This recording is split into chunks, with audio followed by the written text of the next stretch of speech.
And we're back. Good morning, everyone. Hello, everyone. Good morning, Zach. How are you? Good morning. Good morning. It was a good Thanksgiving. Very thankful to be here today. It's been a weird week, just with the holidays coming up. It's always like ebbs and flows, people's schedule. A lot of people take the holidays very, very serious, and some people not so much. I had a good time with my family because we're all here. With my daughter going off to college now, it's the first time like she's back and all that. So it was very good. And I would love to say I had a relaxing Thanksgiving, but other than like a meal and some time there, it's just coding. Are you I don't know if you had either of them, but are you a pumpkin pie or are you a pecan pie person? I like pumpkin pie. My mom is obsessed with pumpkin pie. Yeah. I'm not a big pumpkin pie person. I like pecan pie. Team pecan over here. Pecan's not bad, but actually, I would say pecan would be number 3 for me. I would say pumpkin, then apple pie, and then pecan's my number 1. Pecan is easily my number 1. I don't know what it is about it. It's just, chat, please tell us what your favorite pie is. If you're a pumpkin pie man or woman or what you are. Maybe you're Boston cream. I enjoy a good Boston cream. That's a good one too. I don't really know if that's a pie though. It's just like whipped cream frosting type stuff. Yeah. It's more of a cheesecake. Nik likes pineapple on pizza, so that says a lot. Are you a pineapple on pizza guy? Look, pineapple with jalapenos, never pineapple by itself. Okay. I think I'm gonna have to put my two in. I don't know. There are worse things. There are worse things people could do than eat pineapple and jalapenos on pizza. I mean, Joe Rogan and Elon just had a podcast the other day, and where Joe was petitioning anchovies and pineapples, and then they actually ordered it on air. I don't know if I didn't see the clip if they actually ate it or not, but I guess the salty and the sweet was like really good. I'm good. I'm good on that. Yeah, I'm vegetarian, so would not have it. No, I didn't know that about you.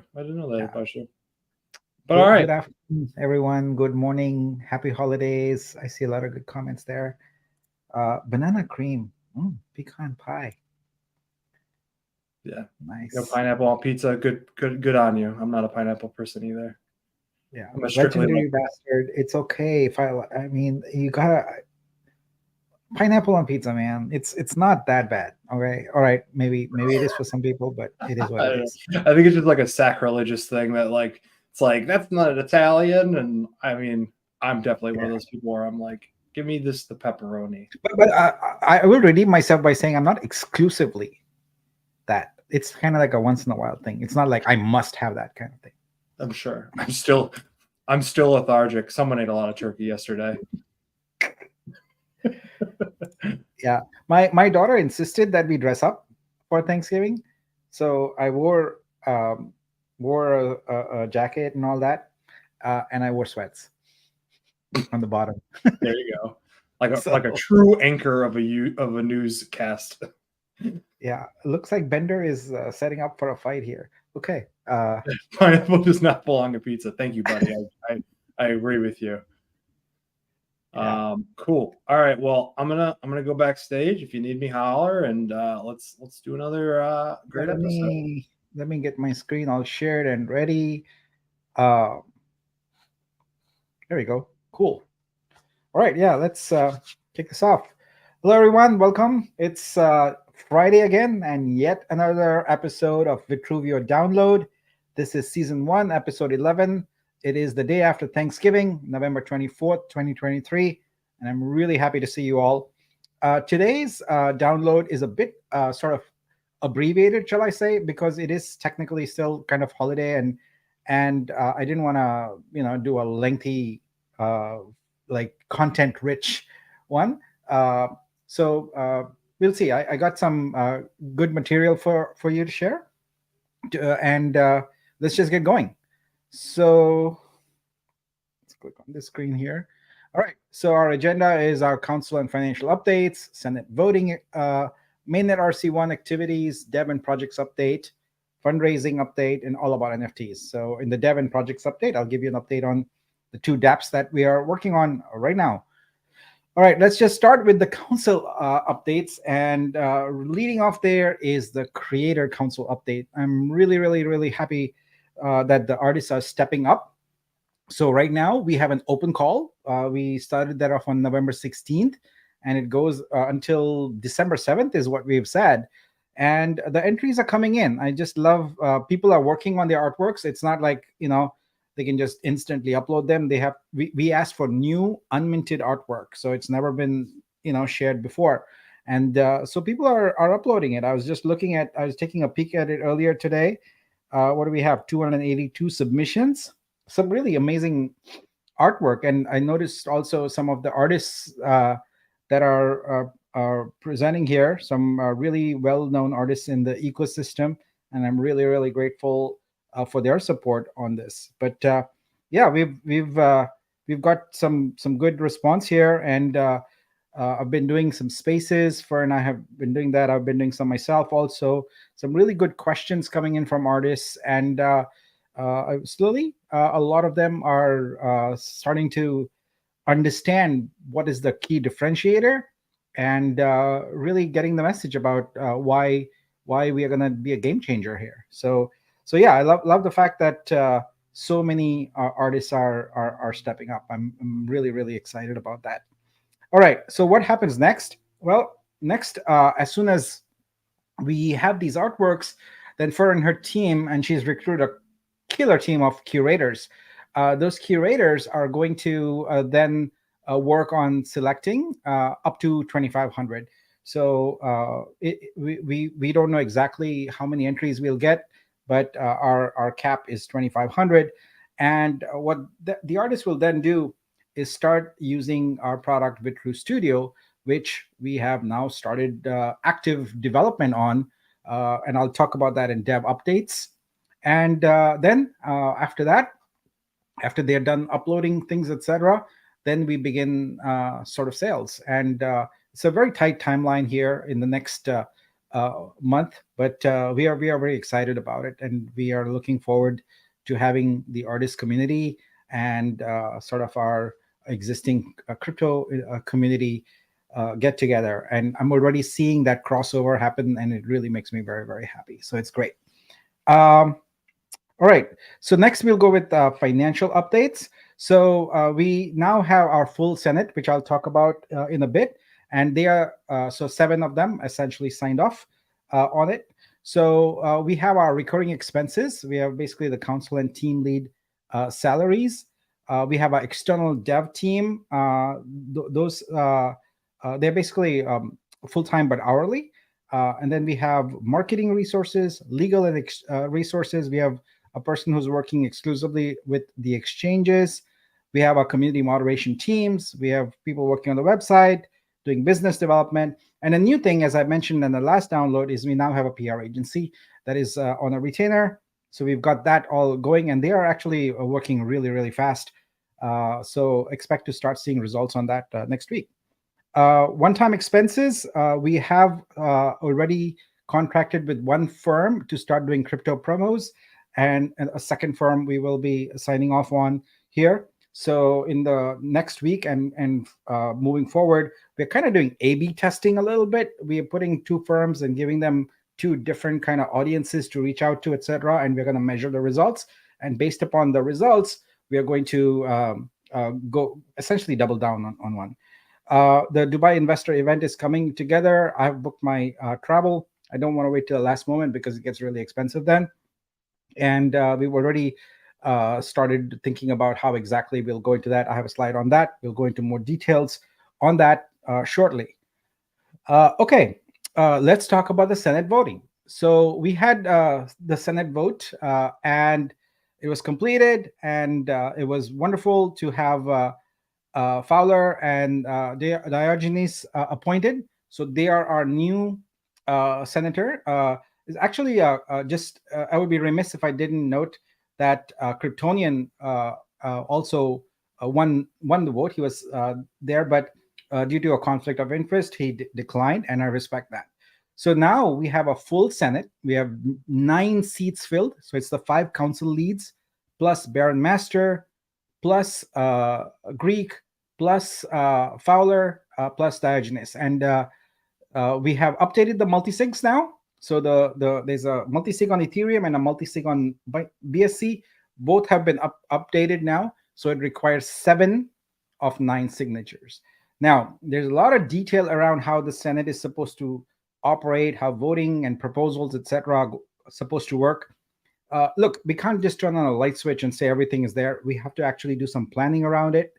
And so what I'm going to be doing with the Senate in the next 30 days is collaborating, and we'll start phasing in the governance charter policies over the next 30 days. And this in particular will be around the budgets and about financial reporting. So we want to have some standards around that, and follow whatever's in the governance charter. So we'll start doing that.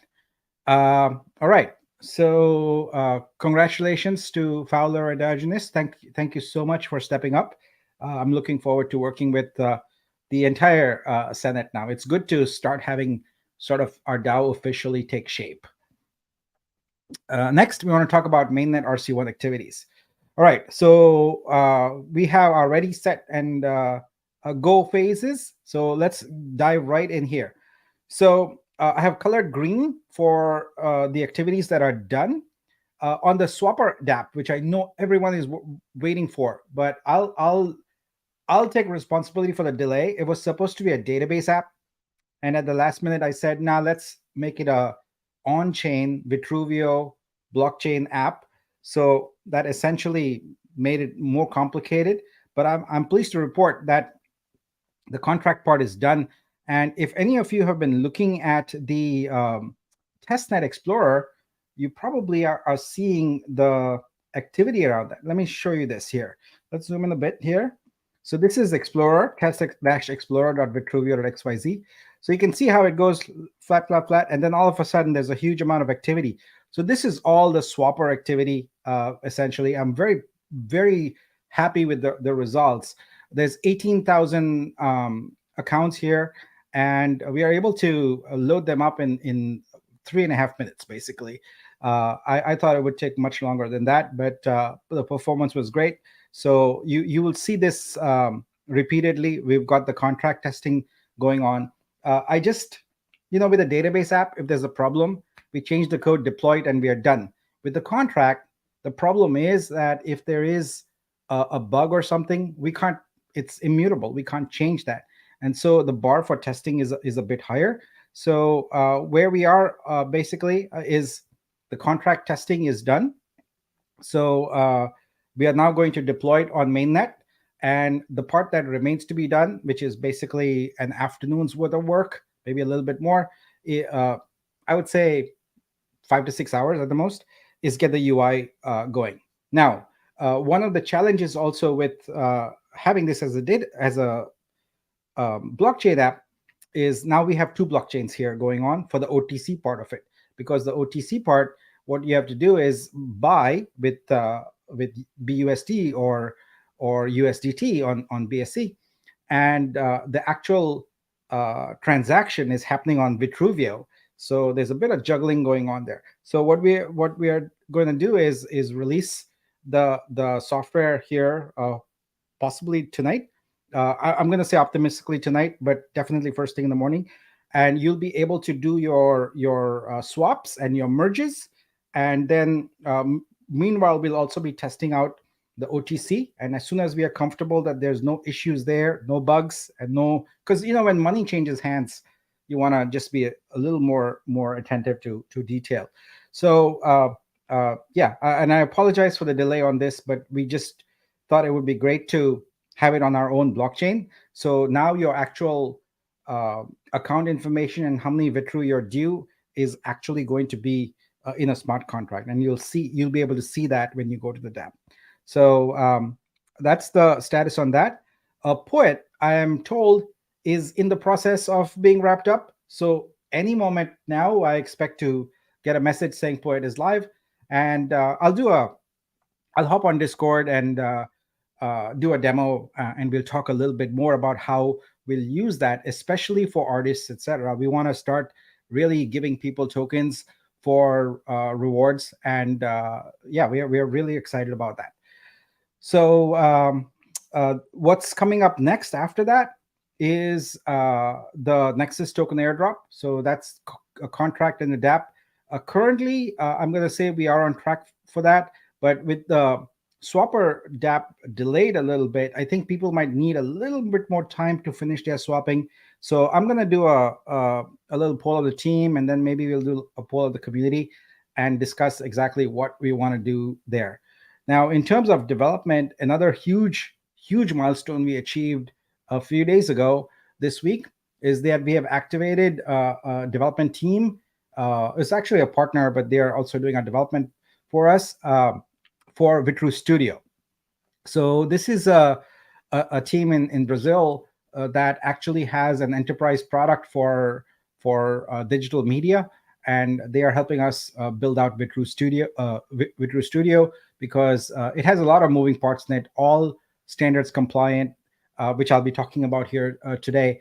And they've basically agreed to help put the resources together to fast track the development. And as you saw from the earlier timeline, as soon as the artist sort of curation, etc., is done, we want to have the artist start getting into studio. So our goal is to launch what's called an MVP, a minimum viable product, where the artist can upload their media, they can sign it, they can do the KYC, they can add their licenses and have their artwork available on chain. So that's what we are working toward. All right, next thing is our fundraising update. So fundraising is going well. I believe I just looked at the total a few minutes ago. Let me see here. We are at 556,000 raised here. That's a pretty solid number. And this week being Thanksgiving here in the US, it's been a bit slow, but I still am interacting with the investors we've reached out to. So basically, we are proceeding on multiple tracks here. The two primary tracks are we are interacting with institutional investors, and on a couple of them, we are there at the due diligence level. All that means is that they have decided that they want to dig deeper and look at this project as a potential investment opportunity. So when they are done with their diligence, then we start. Then we get to the point where we start talking about deal, etc. But we have to get through that part first. And meanwhile, we're also doing outreach to other investors, and we'll keep doing meetings, we'll keep doing pitches, etc. And the second track is the Dubai track, where there we go. The Dubai track, where we are planning an investor event on December 16th. So we are working on, with our PR agency, actually, they have a good network. We are working on putting together a targeted list of investors plus galleries that can come together at this event. So I can pitch at one point and answer all these questions all at once, and we can hopefully close a bunch of deals right there. I still remain very optimistic and very confident that we can hit our fundraising targets. I don't see anything yet in any deal or any questions that investors have asked which suggests to me that there might be any issues. It's just a matter of time. As I've said repeatedly, holidays present a challenging time to raise capital, but we're going to forge ahead anyway. There's still a couple weeks in December that are good for meetings, etc., before people take off for the holidays, etc. So I actually jumped ahead one slide, so let me go back here. I wanted to show you this one here. So what I've done on this particular slide is added a new state. I put a new state, which basically means that we are not yet kind of working on that part. And the in progress, pending, and release states indicate, color-coded on what's going on. So Swapper and Poet are the two things right now. Their launch is imminent for both of them.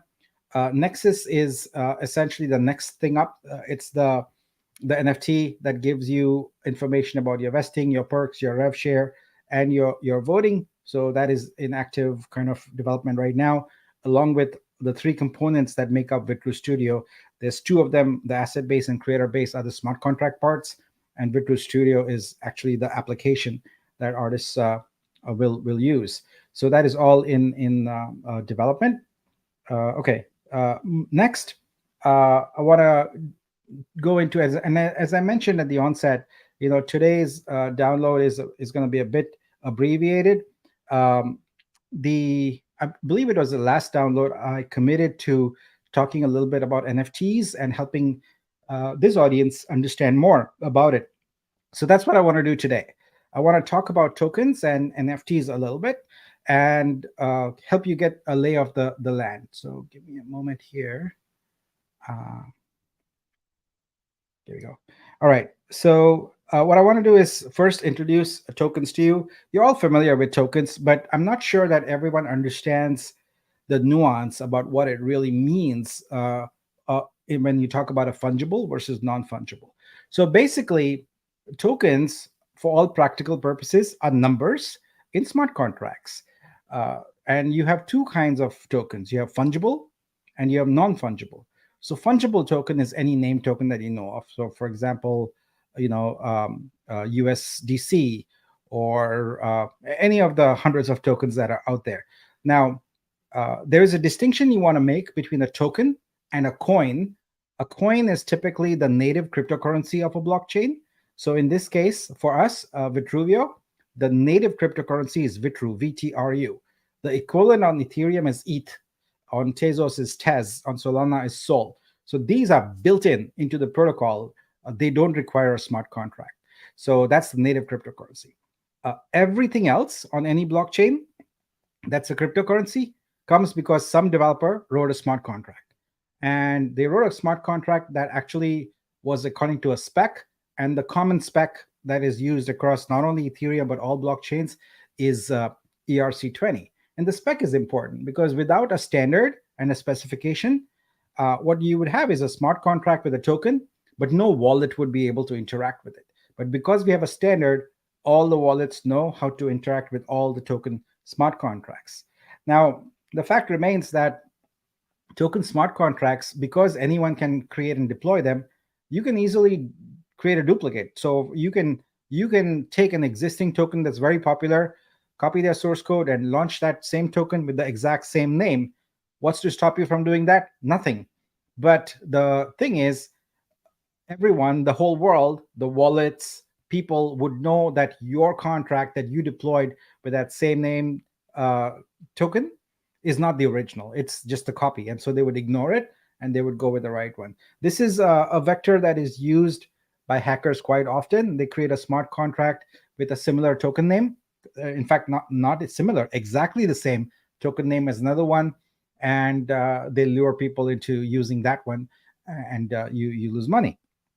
The basic content of a fungible token smart contract is two columns: your address and your balance. That's it. That's basically what an ERC20 token contract is. It's got a few functions to move tokens between addresses, but for a basic token contract is a table. It's a table of two columns.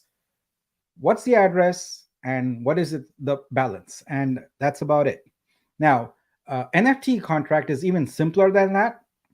So NFT contracts follow two standards called ERC721 and ERC1155. With an NFT contract, you have an address and what's the token ID it has. The token ID is just a random number. So on my slide here, the lower one is an NFT, a non-fungible token contract. And you can see that the difference between the two. So fungible token, the word fungible means it's interchangeable. That's why there's a balance, because it doesn't matter which token you have a quantity of them. Non-fungible token means that they are not the same. They are unique. And so each token has a unique ID. And when you own one, that's the one you own. Now let's look at a little deeper into NFTs, into how they work. But before that, I want to make sure that everyone is on the same page with regard to the wallets, because I know that there's a lot of misconceptions about wallets. So let's first understand what a crypto wallet is. There's lots of different kinds of wallets, but fundamentally, they all do two things. One is they have a list of private keys, and they have a functionality, a tool to sign transactions. So that's it. That's your wallet right there. Wallets contain no tokens, no coins, nothing ever. There is never a situation where your wallet actually contains anything. In fact, you can think of a wallet as sort of a lens into the blockchain, a way to look at it. What that should tell you is that you can use any number of wallets to look at the same account on the blockchain, and they should all give you the exact same information. So just because you have your account in MetaMask, all that really means is you created your account in MetaMask. It doesn't mean that the account is in MetaMask. You could take what's called the private key and use it with another wallet and look at that same account on the blockchain. So speaking of private keys, what exactly is that? A lot of you, when you create your wallet, you probably did something called a mnemonic passphrase. You got that. All that is a human readable way to generate a private key. You don't really need it if you know the private key. So at the end of the day, your account on the blockchain requires only one thing only for you to be able to control it, the private key. So keep that very carefully. If someone gets it, then they can do whatever they want with your account. They can transfer things in, out, they can buy things, they can put them in there, etc. So just remember, a mnemonic passphrase is just an indirect way to get to the private key. You don't really need it. So I wanted to get this baseline going because I hear frequently the phrase, "It's not in my wallet." So really, things never are in your wallet. It's, "I can't see it in my wallet" is a better way to express it, because a wallet is just a lens into the blockchain. It never contains anything. All right, now let's talk about NFTs in a little more detail. As I said earlier, NFTs or non-fungible tokens conform to two standards, ERC 721 and ERC 1155. And they're very, very simple. They specify what features a smart contract must have to be compatible. And what is compatibility here?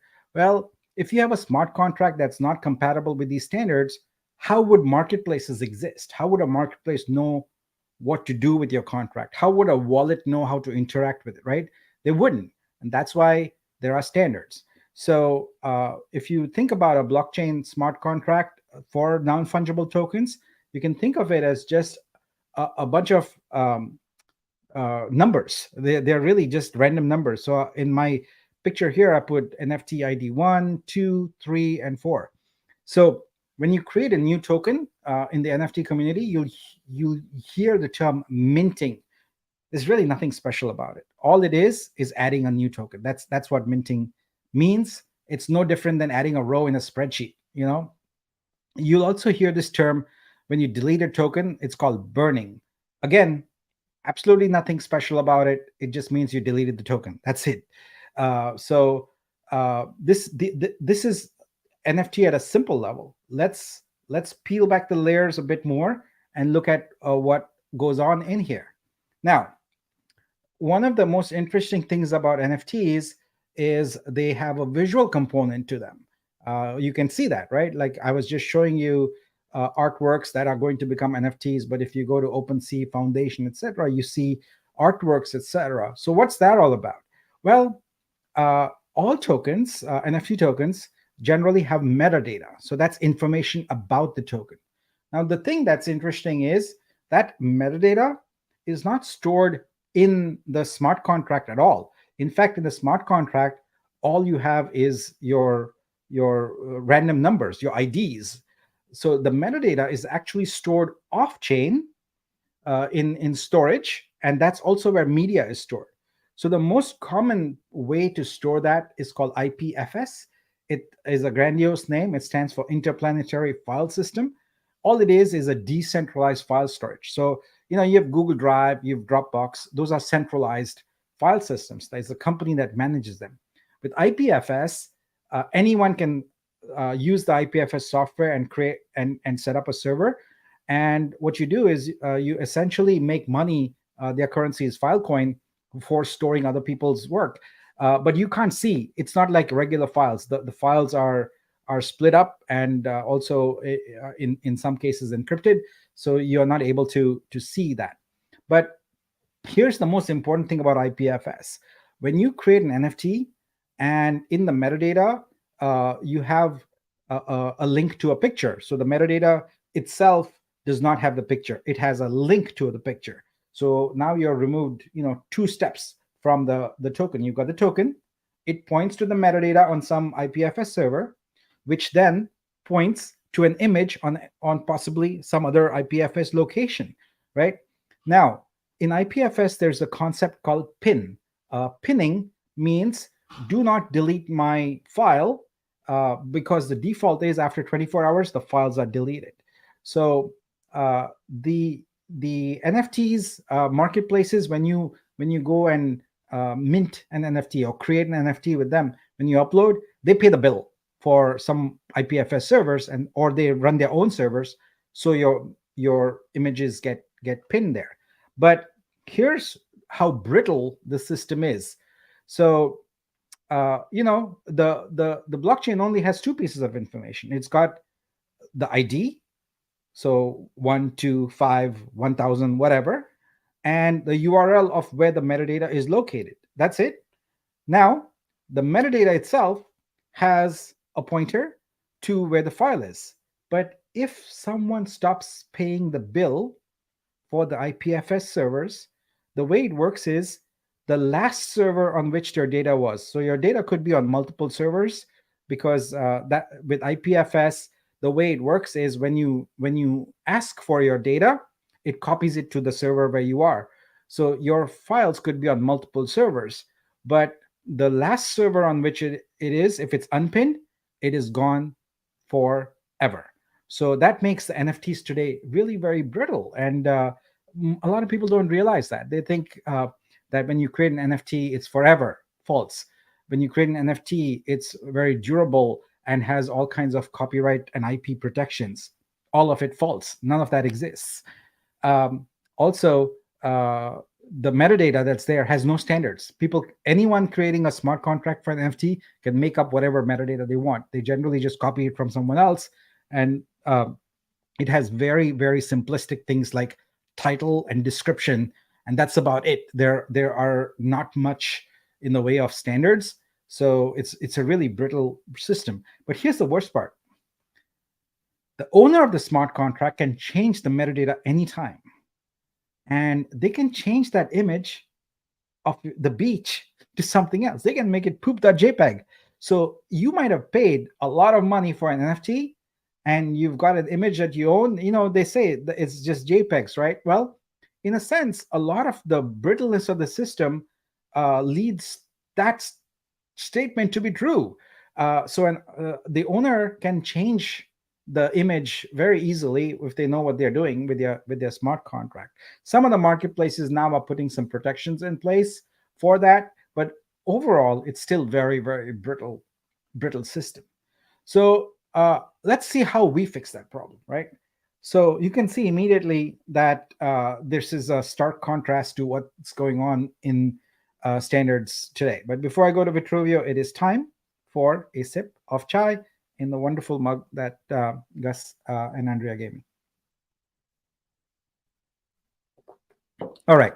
So the first thing that's different about how Vitruveo addresses NFTs is that we put the metadata on chain, on the blockchain. And the reason we are able to do that is because we are doing this at the protocol level. And we don't have to worry too much about gas costs and things like that.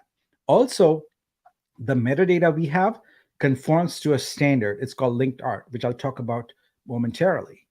But what about the files and about IPFS and being able to delete them and all that? Well, we're going to run our own IPFS servers to ensure that there is no issue with paying the bill ever. And we are working on a program where ultimately validators, those who choose that, will also be able to run IPFS servers so that we have a very strong presence and a very durable presence for the files. And we'll ensure, the protocol will ensure that the validators running those IPFS nodes are compensated, so they will not unpin things, and they'll be there for a long time.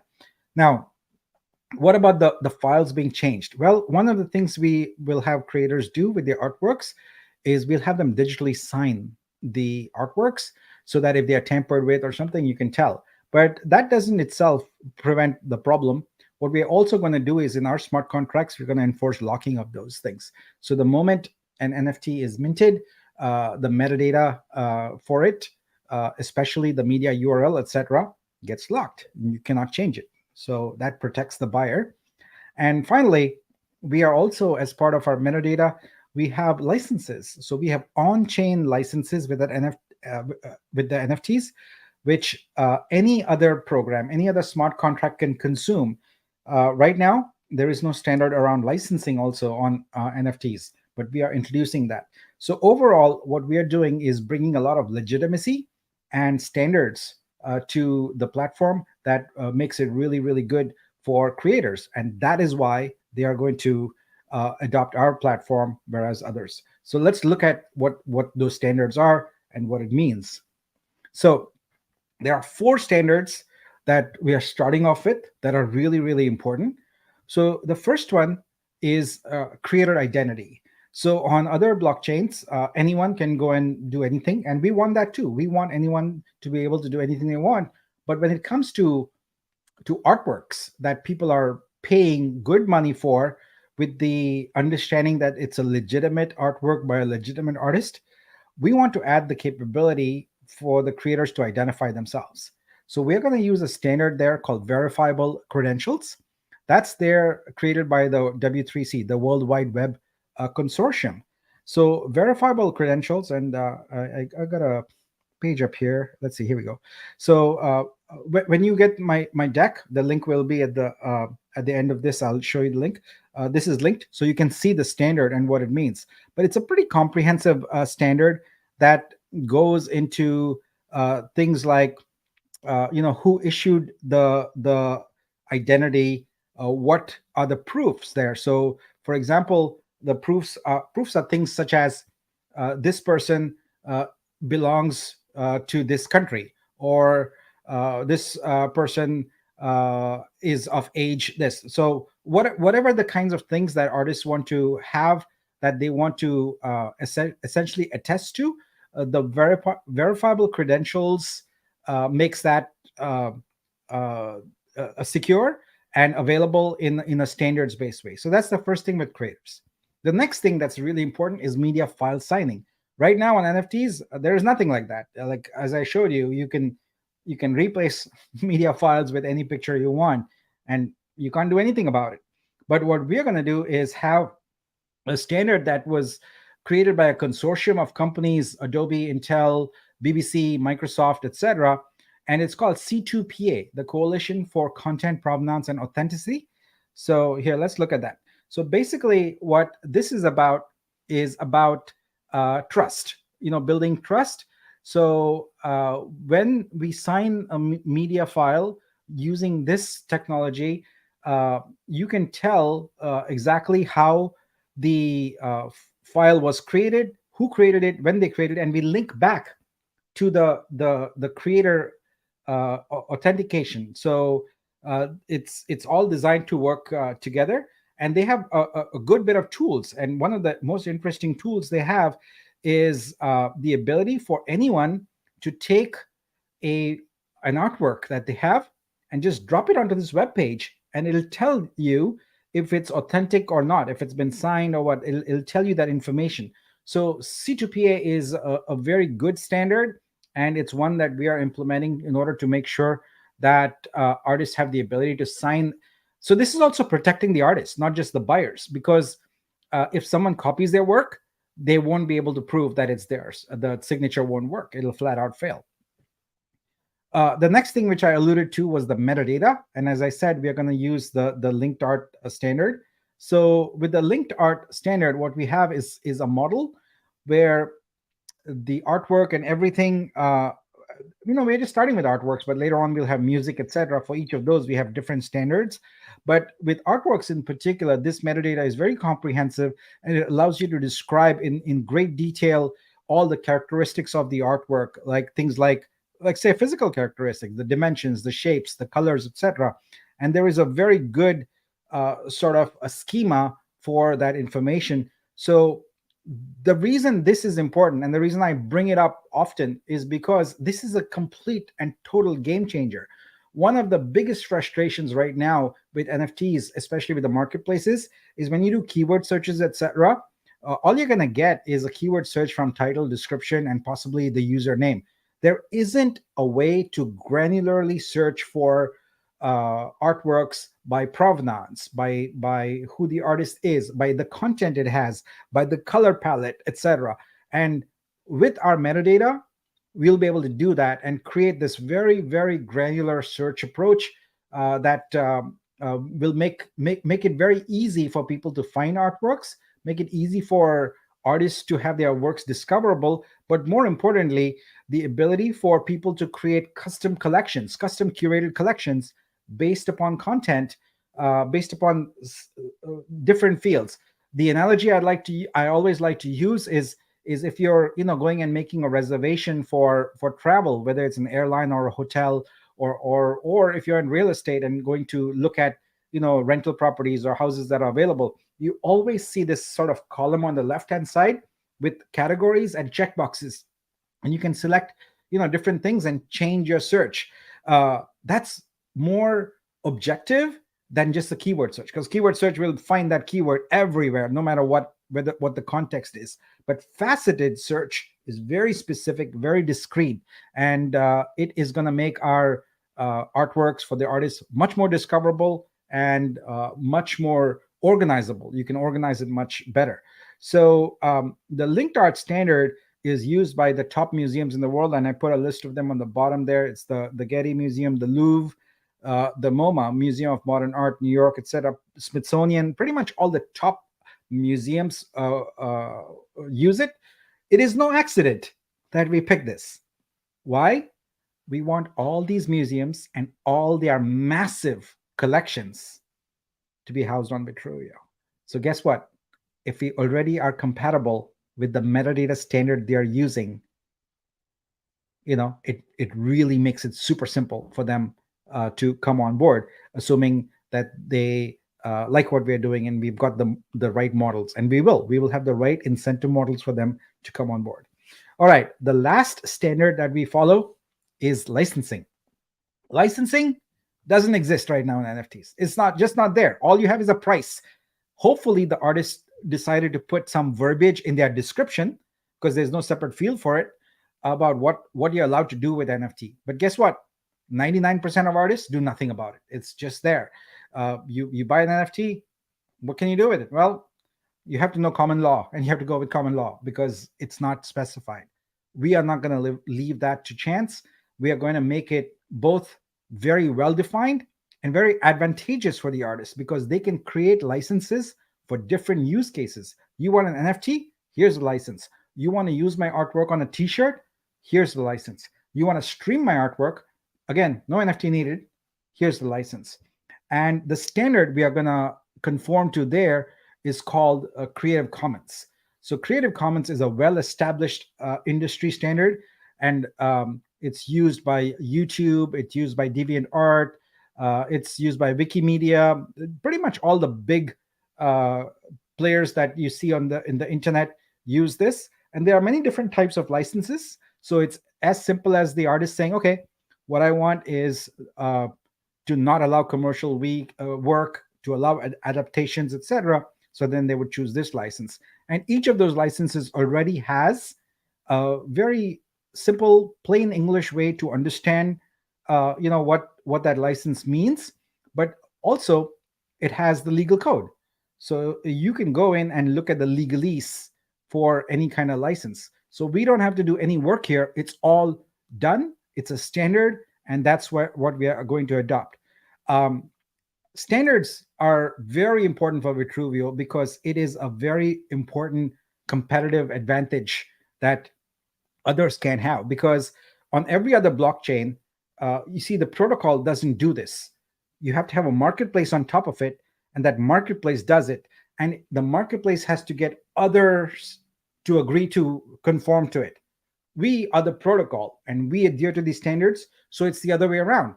All the marketplaces that come on our platform have to adhere to the standard.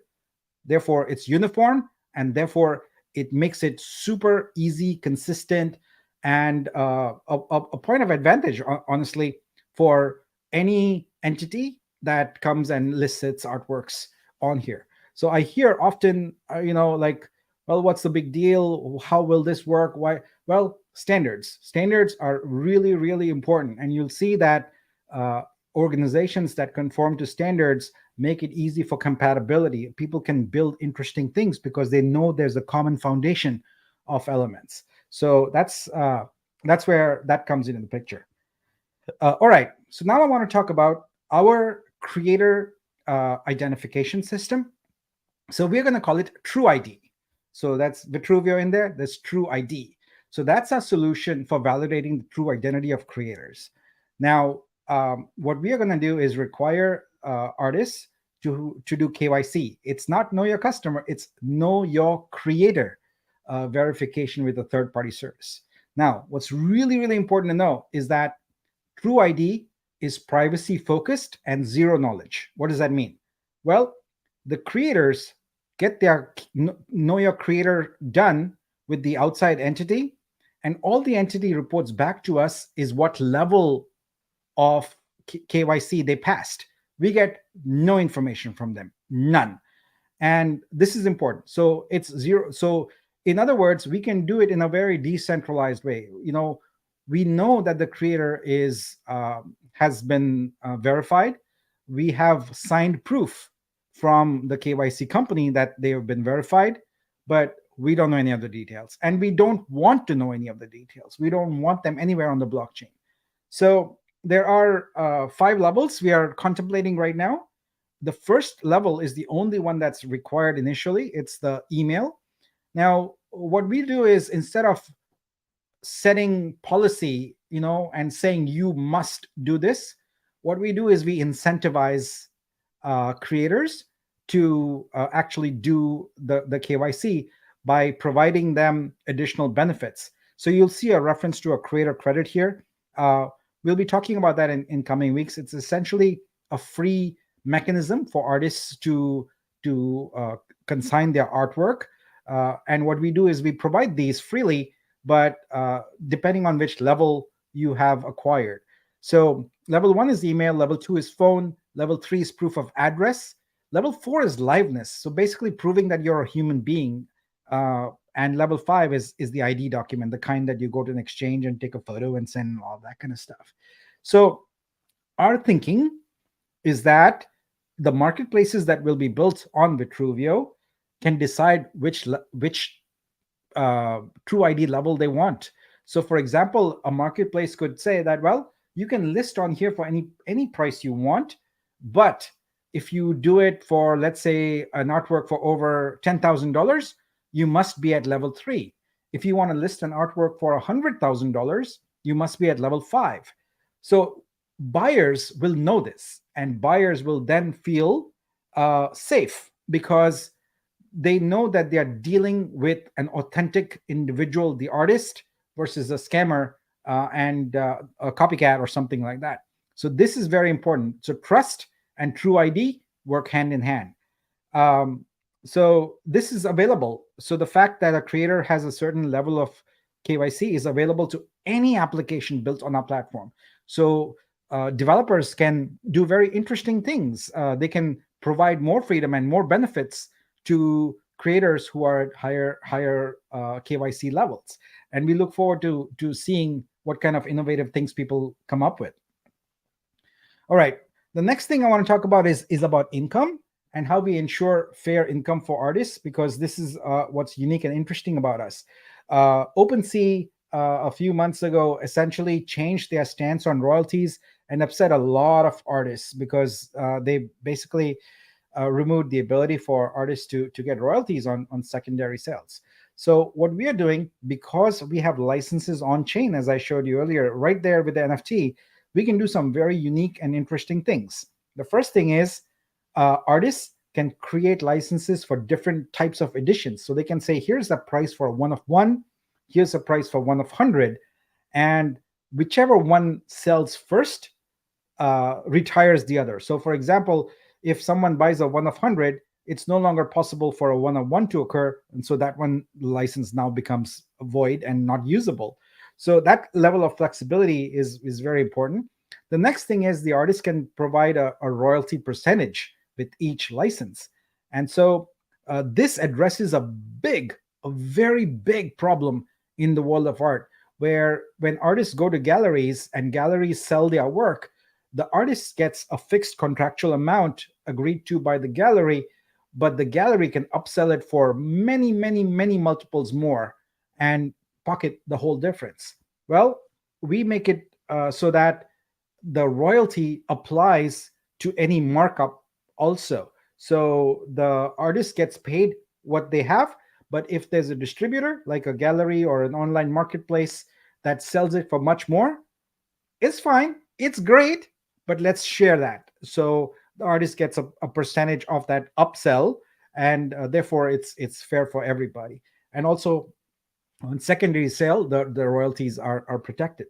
So that's how we ensure that there's a system of fairness in there. And this is yet another reason why I believe traditional artists in particular will flock to Vitruveo, because nothing like this exists. And keep in mind, anytime someone else wants to implement this, whichever marketplace it is, they can only do it for their marketplace. We do it across the protocol. This difference, I keep repeating it because it's really important to understand. The competitive advantage of doing this at the protocol level is very significant. The next thing, and the last thing, is I want to talk about protection. So artists get scammed regularly. Well, I mean, I think people in the crypto community are very used to seeing news all the time of, hey, my wallet got hacked, etc. So it's really not their wallet got hacked. As we learned from earlier about the private key, it means that they somehow leaked their private key. That's really all it means. Wallets and the crypto technology and blockchains is secure. It's not hackable, but people are fallible, and so they might leak their private key. But that happens. We're human. What do you do about it?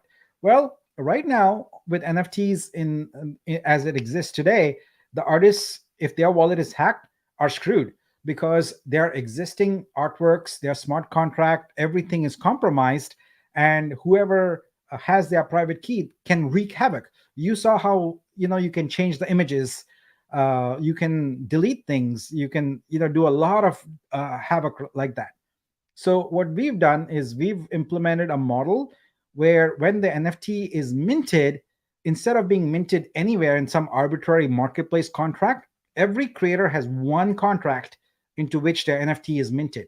It doesn't matter when it was minted, why, by whom, for what purpose. Every artist has one an NFT smart contract, and it goes in there.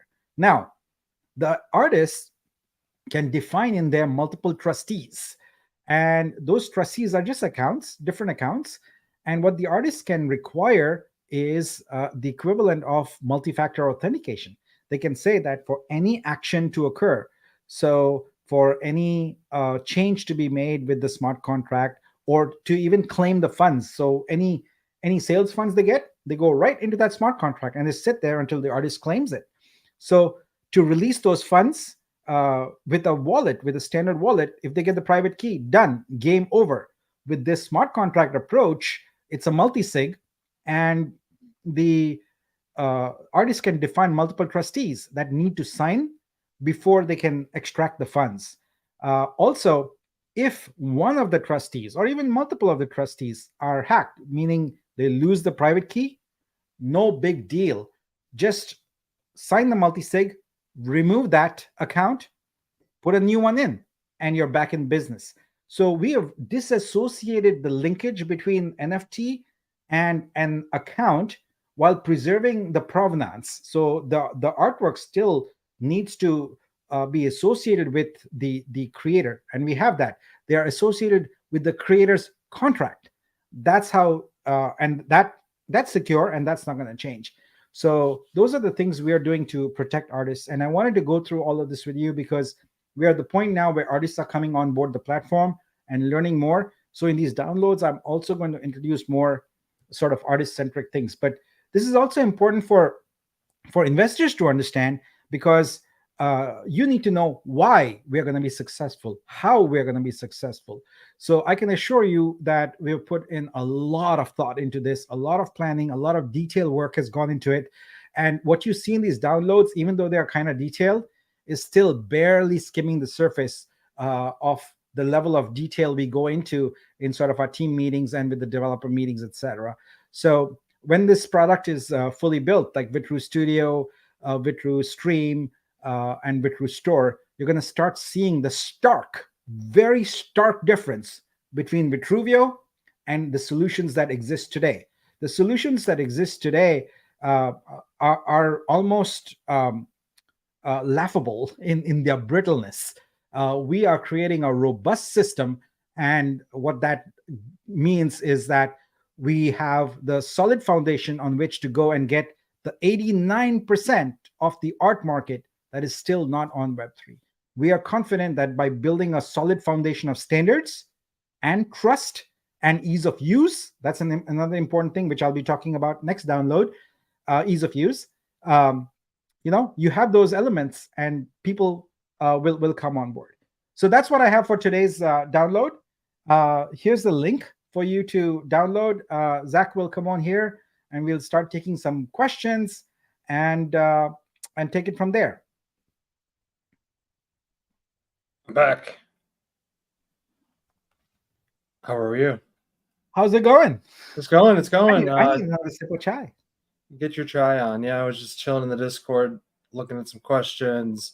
I do want to put an update out there. Out of the 116, I want to say the number is, Bitcoin wallets that need to be signed and verified, the tutorial I went through last week, we only have 6 people who have signed and verified. So you guys need to go do that in order for us to confirm that you are who you say you are, and that we have the right address, wallet address for you to send you your tokens.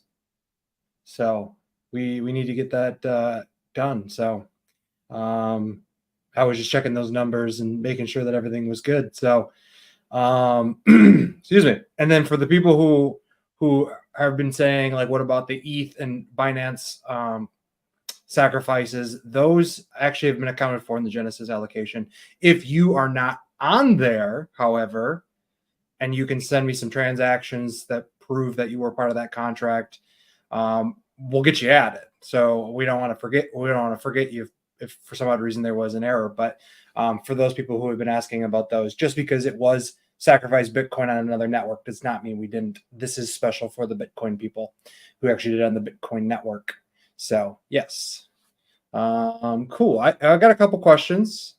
All right. Let's go. Let's see, we got a boosters question. I have 3 sacrifice wallets. I want to buy 7 boosters per wallet, then combine it. Is that possible, and get 3 rev shares into 1 wallet? Yeah, that's the Swapper app. Like, the contract is all done. Like I said, you'll be able to do exactly that. So let me tell you the scenarios that are built into the contract. And actually, I have to look at the contract here to make sure I don't misspeak on anything. So give me a moment here. I will bring that up and talk to you as I'm looking at the code. Okay. Bam. All right. So Swapper. I don't know why this is up here. Come on, Swapper. Let's go. Yeah. So the functionality we are providing is as follows. So you can connect your wallet, and it will show you your current token allocation. What we've done is, if your wallet is a validator, we've already taken that the free coins you have. What is that number? 2761, and we've already added that to the base balance. So you're gonna see that, and what you can do is put in any other wallet you want, any other address you want to transfer the wallet balance over to. Right now, here's where it gets interesting. We assumed that it is possible, even likely, that someone might make a typo and put the wrong address. What happens then? Well, you don't want the wrong address to get all this. So we've done a two-step thing, all right? So you first put in an address, and that's called the transfer. You initiate the transfer, and then you're done. You next sign in, you connect with the wallet that you are transferring to, and then you claim that transfer. So that way we know for a fact that you have access to the wallet you're transferring to. If you make a typo or whatever, you can go back to your original wallet and say, cancel, I don't want this transfer anymore. So we put this two-step dance, which also actually took a little bit longer, because earlier we had just thought, oh yeah, put in the address, transfer, and you're done. But then it occurred to us that people might lose their accounts that way. And we don't want to be, we don't want to have that scenario, right? So there is basically a create transfer step, and then there is a claim transfer step that's there. And also you can cancel a transfer. So that's what's all baked into this a smart contract. And so the scenario you described, very much possible, where you would essentially buy your boosters, etc., and then you would now keep in mind that the boosters have nothing to do with Swapper. Booster is separate. You'll use that later. The Swapper is intended to help you merge your coins all together, so you can have it in one wallet, because then you can boost that one wallet and you're done. Yep. Cool. Next question. Can we use MetaMask wallet that's attached to ledgers to hold and receive? He asked because Ledger has not recognized Vitruveo yet. And when I saw him put that question in there, I went to their website to figure out how we can get recognized by Ledger. And I pulled some documentation, and I will get our application in. But yeah, so the answer to that question is yes, you can use the MetaMask that is attached to Ledger to do so. And we'll work on how we can actually get with Ledger and Arculus and other hardware wallets in order to have us as a native asset. Yeah, pretty much different wallets have different GitHub repositories. You go there and you add your information, or you fill out a form, and then they check you out and make sure you're legit, and then they add you to that wallet. Yeah, basically that's what it was, Nick, that I found. So yeah. All right, this is Fur kind of answered this in chat, but I think this is a really good question. How can a traditional artist that paints on a canvas onboard their work to the protocol? Yeah, so obviously it's digital media, right? So what artists do right now, and Fur being, she's been doing physical artwork, and there's lots of them, is you get that physical canvas and you do the best scan you can. And if that's, taking a high-res photo, it's taking a high-res photo. But if you can get it scanned, you get it scanned, and you put that on there. And one of the things that artists offer as a perk to people buying the digital version of it as an NFT is that they will ship them the physical piece. So some collectors say yes, and some collectors say no, I don't need that. And that's pretty much how it works. So given our flexible licensing, this is an opportunity that doesn't exist. So you could create two licenses. You could create a one-of-one on the digital and say it does not include physical, and then you could create a separate license and say this is for the physical, and it does not include the digital. Or you could create a combo license.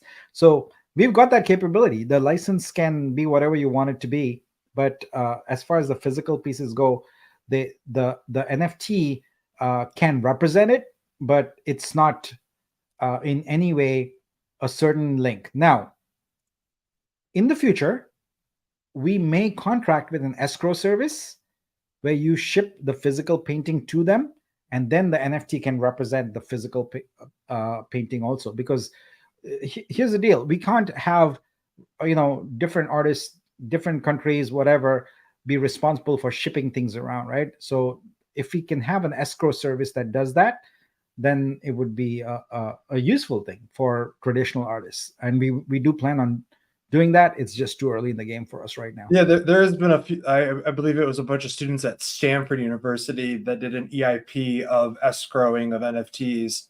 That's pretty cool, and that isn't really being utilized. And I feel like more projects should be utilizing that function. Yeah.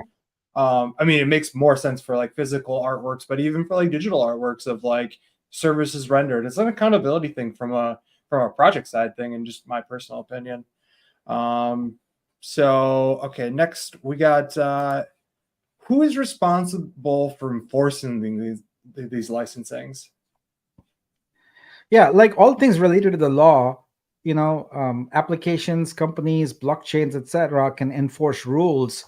But as far as the law goes, that's enforceable by legal matters. So we would not be enforcing licensing.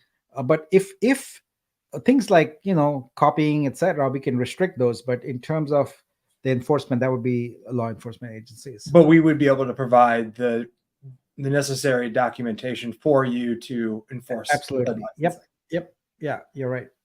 And Garfield was asking, are we going to be doing the partial transfers to other wallets? I didn't. And Garfield, we can do another polling out there, but for what I saw, not a lot of people were having that issue. And I don't know if Nik, if you've explored that at all. No, right now everything's set up to export the whole thing and merge. I mean, it's primarily about exporting the entire content and merging it. Okay. And then this was a follow-up question from the first question that we took about the 7x3, and he asked if it would be, or she asked if it would be smarter to do 3 separate transactions or one. And I would say depending on what chain you're on, you're gonna save gas money if you just do it in one big purchase. So it's gonna be the most economic way of doing it would be just how you would mitigate is meant like the least amount of transactions as possible, moving around the least amount of funds to buy that, the 21 boosters because of just gas would be. Once you get above 7, it doesn't, like, you can add as many as you want. It doesn't matter. It's having the 7 consolidated that's important. Yep, agreed. All right, we got a couple of new live ones. It looks like that's about it. All right. I'm gonna do a quick scroll to see if I've missed anything. No,